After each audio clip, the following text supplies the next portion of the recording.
GIF numéro 1. Ça se déroule sur une piste d'athlétisme. Ça semble être du saut en longueur, triple saut.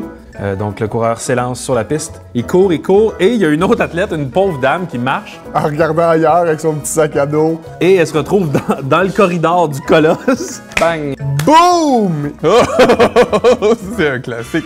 Il lui rentre dedans. Ah, il revole la fille, là. Ouch! C'est un contact d'une rare violence. J'aimerais savoir si la jeune fille est encore vivante aujourd'hui. Ça m'inquiète. Numéro 2. OK. Il y a quelqu'un qui est de dos. Il y a un autre gars qui arrive par en arrière de lui qui sac une plaque d'en face. Giflé. Un coup d'en face. Un coup derrière la tête. Une tape à son ami. Puis là, évidemment, celui qui s'est frappé d'en face, il est dans une furie profonde. Et lui, il veut se venger, bien entendu. Il se retourne très rapidement et paf! Oh! Il fonce dans le panneau de circulation. Et tombe raide mort étendu sur le sol. Knockout, évanoui. Ouais.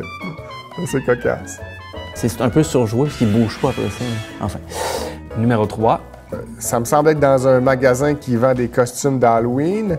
Et là, on a un joyeux luron qui s'est enfilé un masque qui semble être une religieuse, mais avec un visage assez dégoûtant. Une Mère Teresa, mais de film d'horreur. Et il y a une espèce de grosse main avec des doigts très affûtés, un peu comme Freddy Krueger. Mais soudainement, la personne qui a la main de monstre lui enfonce violemment un doigt dans la gorge. Oh! Ah! Et le doigt va sûrement taquiner la luette du détenteur du masque et a sûrement remis en question son amitié avec celui qui lui a enfoncé un doigt dans la gorge. Numéro 4. Une jeune fille, 10-11 ans. Qui tente de couper qu'est-ce qu'il y a l'air d'un gâteau. Mais ça marche pas, comme ça rebondit. Elle plante le couteau dedans pour se rendre compte que c'est un ballon. Pouf! Boing! Fait qu'il y a plein de cramage partout.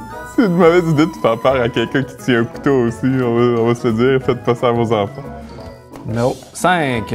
On a un jeune garçon ici, de peut-être je dirais 6-7 ans. La maman donne à son petit gars ce qui est supposément un œuf de Pâques. Lui, il doit s'imaginer qu'il est en chocolat. Et lorsqu'il croque dans l'œuf, haha! C'est un vrai œuf.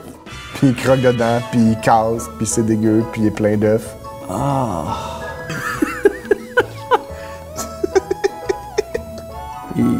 Ce jeune a perdu confiance envers les adultes. Puis il est triste, il pleure.